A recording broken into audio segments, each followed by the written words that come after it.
Hello, everyone. This is Tom Fox. I'm the Compliance Evangelist, and I'd like to welcome you to this special 5-part episode on ethical culture.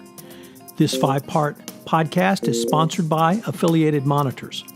Founded in 2004, Affiliated Monitors provides professional, independent integrity monitoring and ethics and compliance assessments nationally and internationally and across almost all industries. With its knowledge of effective ethics and compliance programs and cultures, Affiliated Monitors is respected for its work as the corporate monitor on matters ranging from multinational corporations to small and mid-sized companies and even individuals. Having served in over 700 monitorships, no one has more experience as an independent monitor than the team at Affiliated Monitors. For more information on how an independent monitor can help improve your company's ethics and compliance programs, visit our podcast series sponsor, Affiliated Monitors, at www.affiliatedmonitors.com. Over this 5-part podcast series, we will look at what is an ethical culture and why does it matter, what are some of the factors that influence the culture of an organization, what is the role of the Chief Compliance Officer in strengthening the ethical culture of an organization, how a company can assess its culture, and finally, reviews of ethical culture as part of an organizational ethics and compliance assessment. I'm joined by Vincent DiCiani, the founder and CEO of Affiliated Monitors, and Eric Feldman, the Senior Vice President at Affiliated Monitors. I know you will enjoy this 5-part series and you will get quite a lot out of it.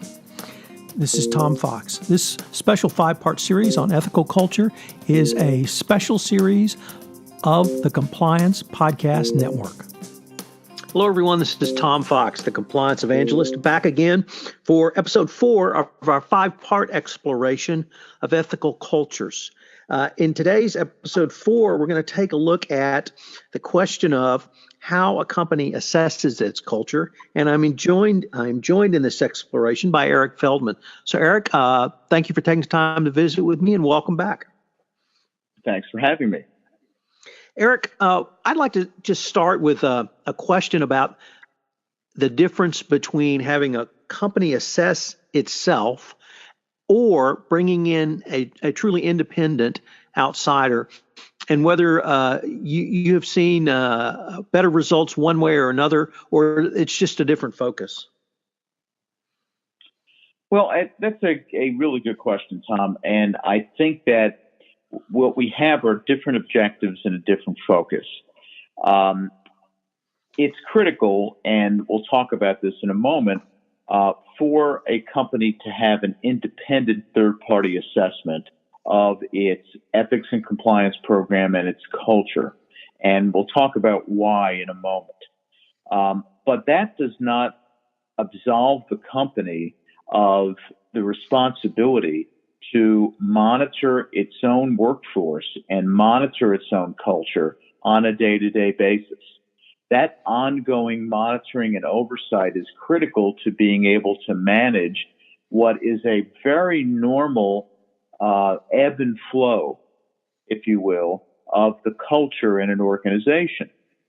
As we've discussed before, cultures are dependent on people, and people come and people go in companies, and that can influence the culture. The market and financial stress can influence the culture and what happens within a company. Getting good supervisors and leaders who understand the ethics and integrity imperatives, and bad supervisors who might feel that we'll do anything in order to meet our financial objectives. That can change the culture and the way we do business. So the company needs to stay on top of that on a regular basis. The way to do that is very simple. Know your people. Now, I know it's not that simple. The answer is simple. Getting there is a little bit more complex and a little bit more of a challenge. One of the common things that we have seen in going into companies and doing assessments or monitoring engagements after an ethical crisis is that we see leaders in companies that really don't know their own workforce. And they don't know their workforce because they don't get out and talk to them. They rely on filtered reports and information that they may get from people. They rely on what their best hope is on how people think about the company, but they don't know firsthand. And the way to do that is for them to take the temperature through various means like employee surveys, conversations, visits to field operations on the part of senior leadership. And all of those need to be two-way conversations to get an understanding of how employees are viewing the company, its policies and procedures, how they're being treated, because often leaders don't understand how they're being perceived and whether employees are getting mixed messages. Now, one thing I mentioned were surveys. Now, surveys can be very important tools, and HR frequently uses employee surveys on a regular basis to take the temperature of what's going on in the company.